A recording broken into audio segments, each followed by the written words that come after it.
There's a question that just keeps running through my mind today. I just can't put it aside. It's, how many years does it take for the average attorney to lose the fight in them? The fight that maybe is the whole reason that they chose the career that they chose. It could be that not every attorney who chose that career chose it for that reason, so I shouldn't generalize. But I would like to think that at least a good portion of them chose the career because they wanted to make a difference, because they wanted to do good. I realize that could be a very naive take, and that probably the vast majority chose it just for the wealth and prestige. But for those who chose it for a noble reason, how long does it take to lose the fire that brought you here? To stop fighting, to start accepting, to just grow numb to the very unjust way that our justice system works. I'm just not made that way. When I see something that's wrong, it burns me to my core. I want to say something. I want to do something. I can't imagine a world where I ever lose that feeling. And I have to say I'm very disappointed in the general take of looking at this and not digging deeper and just saying, oh well, the judge had to make this decision. Or, oh well, Wayfarer screwed up. They failed their clients. When actually it's so much deeper than that. In my last video, I talked about Natasha Heath's fundamental rights, her constitutional rights. But I heard a take that based on the information that the judge had, this is the decision that he had to make. I say nonsense. Let's talk about why. Looking back at his order, Liman went through a little bit of the background of the story. He mentions Blake's allegations about the video that she claims that she saw. We know that this proclamation doesn't come close to the actual type of birth that Natasha had.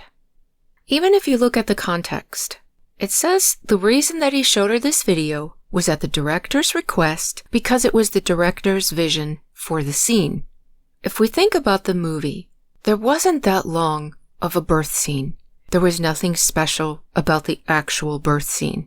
But we know that a very big point of the movie, the moment that the character makes the decision about what she's going to do, the moment that the title comes from, it ends with us, it makes sense that the director's vision for that scene is very important. He wanted a certain aesthetic. From an outsider's observation, Justin and Jamey have full emotional awareness. They show their emotions. They share their emotions. They're never shy to put them on display. And it's deeply contrasted with Blake's personality as we observe it, where she never shows feelings, never shows emotion. Everything is very superficial. This woman was trying to take over this man's movie. The movie that had taken him years and years to develop. The end scene of the two main characters. The most important scene, as I said, the scene that the title comes from, would naturally be a very important moment for him. He wanted it to be special. He wanted a certain aesthetic. He wanted a certain emotion. At the same time, he's fighting this emotionless woman who's trying to take this movie over. She rewrote every scene, fought his direction, wanted everything done her way. It had to have been so frustrating. He wanted this moment to be beautiful, to be emotional, to be impactful. It only makes sense that after the 1950s aesthetic of the birth that he gave her complete control over, and that's why it looks like that, he wanted at least that moment to match what he had in his head. He'd seen the video of Jamey and Natasha after the birth of their child. That's what he wanted it to look like. So he asked him to share it with the actress in the scene to give her an idea of the type of emotion and beauty that he wanted displayed in that portion of his movie as a director. It doesn't make sense that what he would have shown her was the actual birth or his wife, spread eagle, unclothed. That makes no sense. They'd already shot the birth scene, the actual birth scene.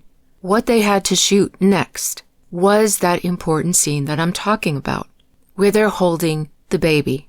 Blake, as we've seen her in multiple moments throughout the filming, would get very angry and very vengeful anytime she didn't get her way of how she saw a scene compared to how Justin saw a scene. She didn't want to take direction. She wanted to do things her way. He was trying to force her to do things the way he, as a director, had a right to demand that they be filmed. That's what made her mad. That's why she didn't want to look at it. And she turned it into something ugly. It would make no sense that what he showed her is what she's claiming. And it makes all the sense in the world that it is exactly the video that we've all seen now. Because the scene they were about to shoot was them afterwards holding the baby, and that's when she tells him she's leaving him. She puts the baby in his arms, which is a really stupid thing to do, by the way, and asks him, if this was happening to your daughter, what would you tell her? And he says, I would tell her to leave. And then she tells him, I'm leaving you. Why would it make sense that he showed her what she claims he tried to show her? It doesn't. Would it make sense that he showed the moment of two parents cradling their baby right after its birth and praying over it? Of course it does. And that's what this fight is about. And naturally, the actual video doesn't show what she claims it showed. By his own admission, he talks about what's in the request for production number 2. And it says, if your answer to any allegation in the Lively complaint was or will be anything other than an unqualified admission, you must produce all documents and communications concerning such response. Anything other than the video in question is not concerning the response. The entire library of the births of his children does not concern this response. This response exclusively concerns the video in question. He goes on to say the current dispute is whether the court's order granting the motion to compel required production not only of the post-birth video Heath claims he showed Lively, but also of footage which might support Lively's claim that she was shown a video of Heath's wife giving birth. Listen to what he says here. Because the court's order encompassed more than the video Heath claims he showed Lively, the additional footage should have been produced. Really? We'll get back to that. Then he makes a big fuss about defining the term concerning, and he uses a civil rule that concerning means relating to, referring to, describing, evidencing, or constituting. Please tell me if the word concerning or any of these definitions mean the entire library of the birth of your child. What a ridiculous stretch. Those videos do not concern, relate to, refer to, describe, evidence, or constitute the video in question. Where's your case law for this? This flimsy little definition from the one rule that you actually state here, it doesn't cut it for a decision this huge. Then he stretches it again with no legal support whatsoever. He says that it comprises documents that not only evidence Heath's claim that he showed Lively a post-birth video, but also documents more generally relating to the allegation that it was false that Lively was shown naked images of Heath's wife, including ones that might support Lively's version of events. Like I said, nothing here to legally support this decision whatsoever. Like I said in my last video, with this kind of reasoning, in this kind of order, this judge or any judge in this district could make this be so broad that it could bring so much harm to people. What in the world was he thinking? Because this, like I said, opens it up to if she doesn't find what she's looking for here, maybe it was the birth of one of his other children. Does she get access to Natasha's other birth video? Does she get access to his other baby mama's video? Where does it end? This scope is not legally sound. This scope has no limits, and it also has no case law, no rule, nothing to support it. This is a decision he made way out there in the wild on his own, with nothing to support it. Then he says that Heath possessed a video of the birth, and not just of the moments after the birth, would tend to support Lively's claims and to undermine Heath's allegation that Lively's claim was false. How about it just was? If it's not on the video what she claims, she was lying, obviously. Accordingly, it was insufficient for Heath to produce only what he claimed to have shown Lively. Where's your legal basis for saying this? There's nothing here. There's no case law. There's no civil rules. There is nothing here other than him telling Jamey basically, come up with something to prove Blake's claim true, even if it's false. You can't show evidence that doesn't exist. And this is ridiculous. This is Blake's burden. She supposedly has an eyewitness. Use that. Why must he go get a video that was never on his phone and never could have been viewed by Blake? It makes no sense. And then he says, well, the time for Heath to have objected to producing all footage related to that issue was when Lively made her motion to compel, not after he was deposed and was forced to admit the existence of the videos. Saying that a different video exists is not admitting that you have a different video on your phone that could have been shown to Blake. Surely a judge should be able to see this distinction. Not tell him, go home and get the other video that you have and humiliate your wife and strip her of her constitutional rights. Then he says, while it may be undisputed at this point that footage exists that resembles what Lively claims she saw, how are you stating that it's undisputed that this footage exists? Do you have a crystal ball? Is that how you rule your court? Where do you get that it is undisputed that this footage exists? It is hotly disputed. And he says, the only question now before the court is whether it has already ordered production of the footage based on Heath's non-opposition. It has. Let's talk about that. Do you guys remember? I made a big fuss over it at the time when he had made an order and he'd based it entirely on a claim that Michael Gottlieb had made in his document.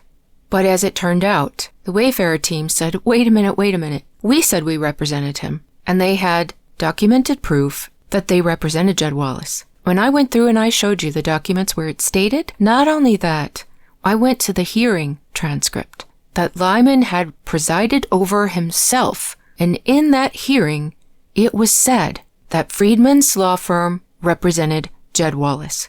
But instead of going back and looking at his own order and looking back at the transcript of the hearing that he presided over, he had just automatically taken Michael Gottlieb's word in his document.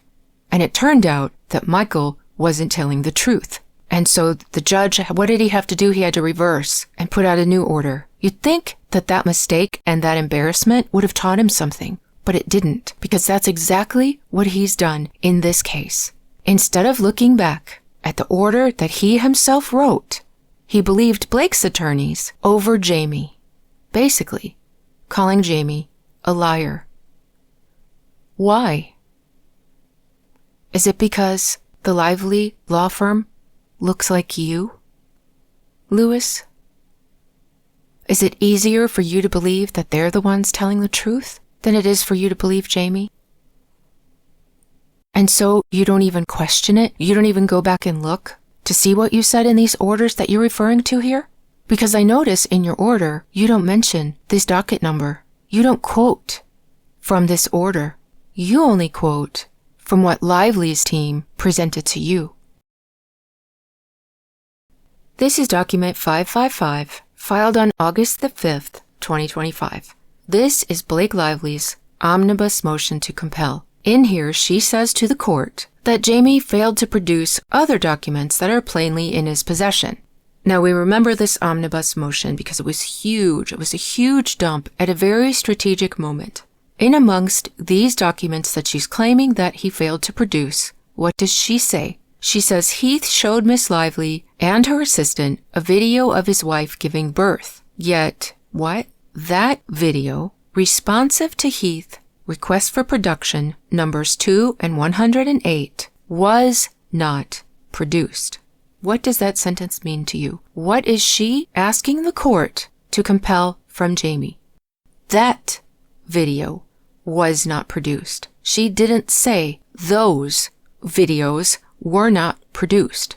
She asks for one in her motion to compel. She never asked for the entire contents of his wife's birth videos, does she? And now she wants to rewrite when she files this sanctions motion. She wants to change history, and who does he believe? Let's look at his answer. Document 711, filed on August 27, 2025. What does he order? The Wayfarer parties do not dispute that they have an obligation to produce the following non-privileged documents in their possession, custody, or control, and he gives a list. Number 1. Documents identified in the Wayfarer's amended complaint, including the birth video. He never said any and all birth videos. Just the birth video, because all along, the only thing that's ever been in question about this was the one video that was on his phone. That's what the order says. Not plural, not every, not all. The birth video, and everyone takes that to mean the one in question, the one that's on his phone. But now, the way he rewrites it up, that he was ordered all of them. A lot of people have a separate video that they share and one that's the entire thing. Or they'll have photographs that they share and photographs of things that are privately kept between the husband and wife.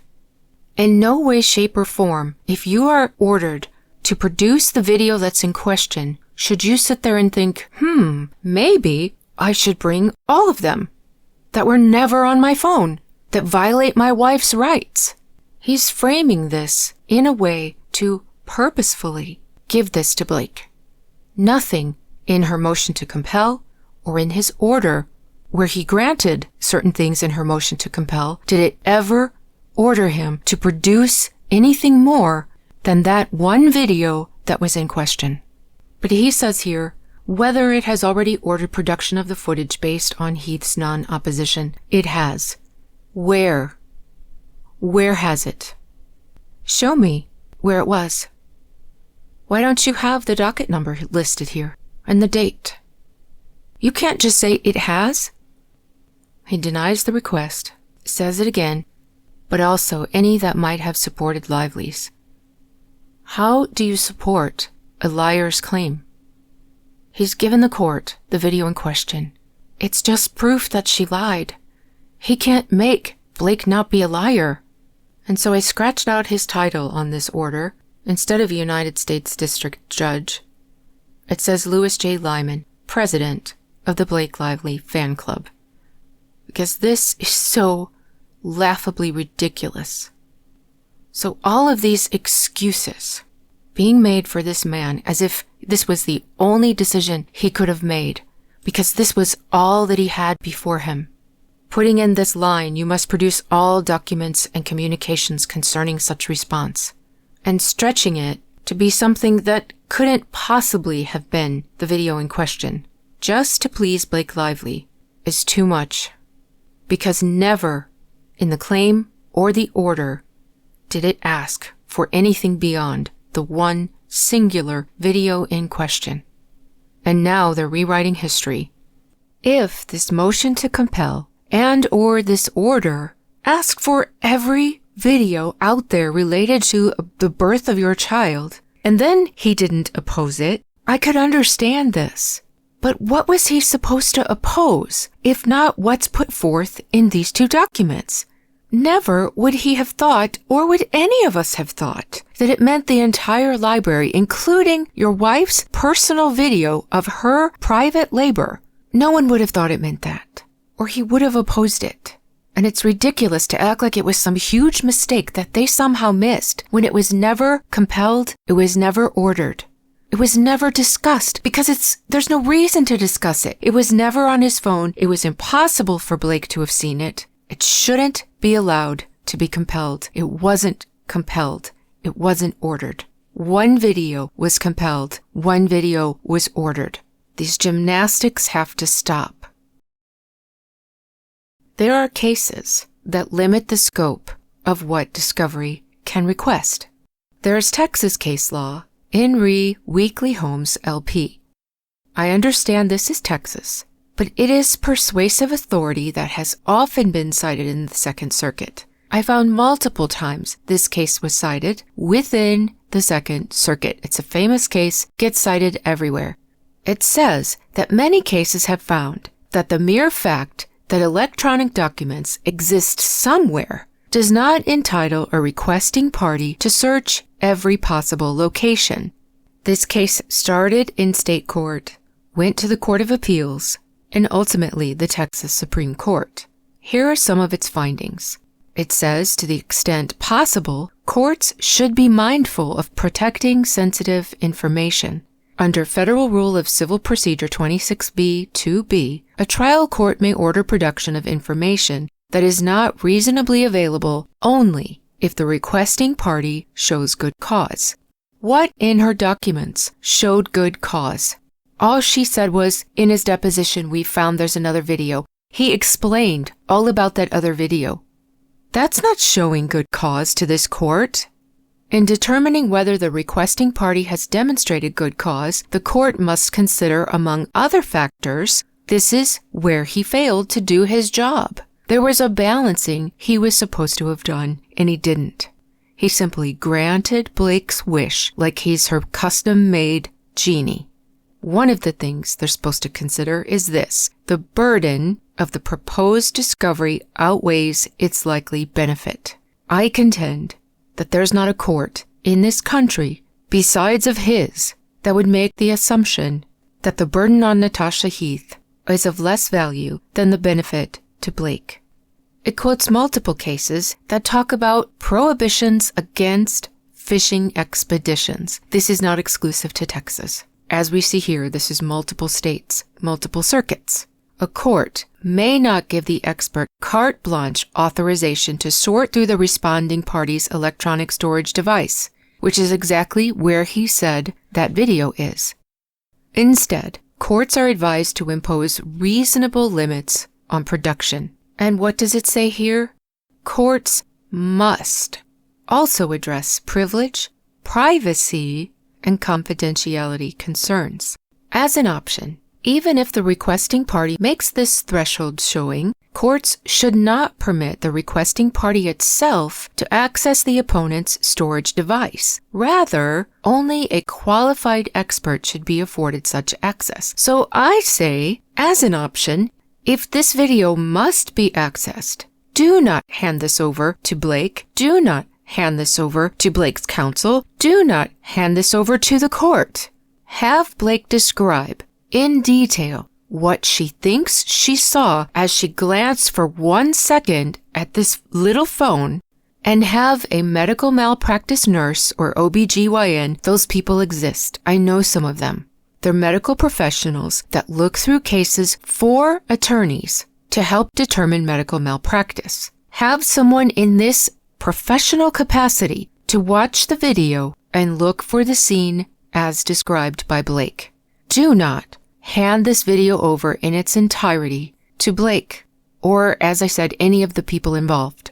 Have a professional do this, an expert, a qualified expert, like it says here. Now, this case ended up with doing exactly the relief that I suggested that Natasha take, that she file an emergency stay and a petition for mandamus relief. It says here, mandamus relief is available when the trial court compels production beyond the permissible bounds of discovery. It talks about intrusive discovery measures. It talks about requiring, at a minimum, the benefits of the discovery measure outweigh the burden imposed upon the discovered party. Let's let a higher court decide this, one that's not there to baby Blake and grant her her every wish. In this case, HFG failed to make the good cause showing necessary to justify the trial court's order. The harm Weekly will suffer from being required to relinquish what they were being asked to relinquish, and the harm that might result from revealing private conversation, trade secrets, and privileged or otherwise confidential communications cannot be remedied on appeal. Noting that a party will not have an adequate remedy by appeal when a trial court's order imposes a burden on the producing party far out of proportion to any benefit that may obtain to the requesting party. If Natasha's rights get trampled on, her dignity stolen from her, there's no remedy to fix that. The trauma is done, the harm is done, the damage is done, irreparably. And more on this confidential communication. This was a husband and wife in a vulnerable, highly emotional, several hours of their lives. We know that during childbirth, which brings with it intense agony, women say things they may not mean. They may say things they don't want anybody else to hear. They're not in their right mind.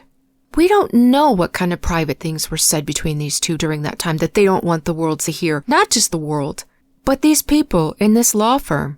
No, multiple law firms. The court staff. Blake. Ryan. We don't know the conversations she had with her caregiver, like I said, about her health, about any congenital defects that might be on either side of the family. Does she have high blood pressure that they were monitoring? We don't know. We shouldn't know. We have no right to know. And neither does Blake, and neither does her law team, and neither does the court. That's her private medical information. Did she have past pregnancies? We know of one. We don't know if there were others. We don't know if babies were lost. We don't know if babies were terminated. It's not our business. And that could be on there. She could have spoken about other family members' medical conditions, because that might relate to hers. Their medical information could be on these videos.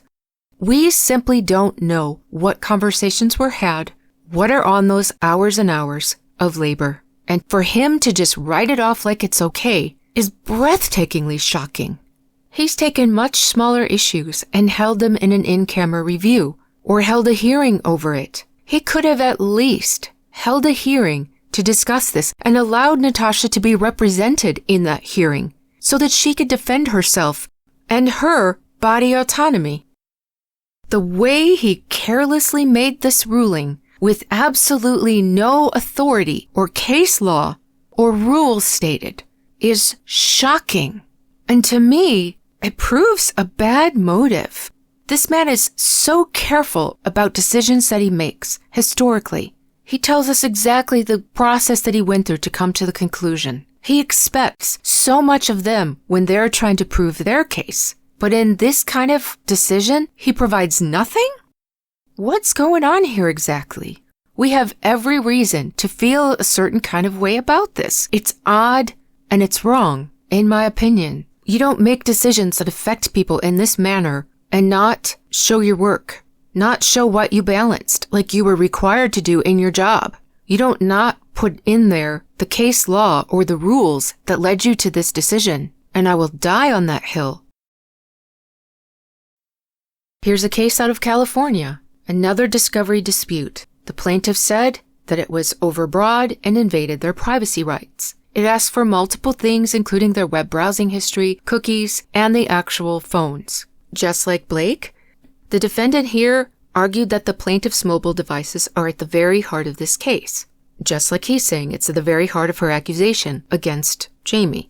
They say it's hard to imagine a closer connection between the claims and the phones. But the plaintiffs in that case respond, saying that allowing them to inspect these devices and granting them access to private text messages, emails, contact lists, photographs, and web browsing histories unrelated to the case, such as could be in conversations and things recorded on that video. They say the plaintiffs argue that this request flies in the face of Rule 26B's relevancy and proportionality requirements, as it does in this case. In their analysis, they say that the Federal Rule of Civil Procedure 26B1 limits discovery to matters that are proportional to the needs of the case, that the complete mobile device is not relevant and is disproportional to the needs of the case. Those hours and hours of her labor and everything that transpired in those hours, they're not relevant, and they're very disproportional to the needs. She wants to go through hours and hours of this video to find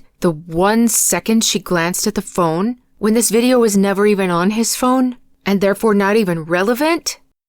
As it says, it threatens to sweep in documents and information that are not relevant to the issues in this case.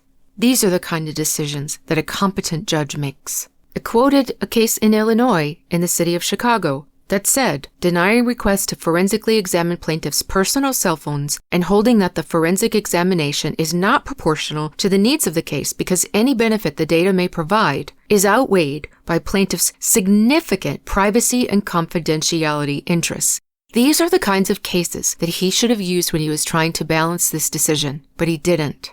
Here's another one. Any benefit the inspection might provide is outweighed by plaintiffs' privacy and confidentiality interests. Whether Wayfarer's law team or Jamey himself would have understood by a motion to compel and a granting order that only spoke of the video in question that was on his phone.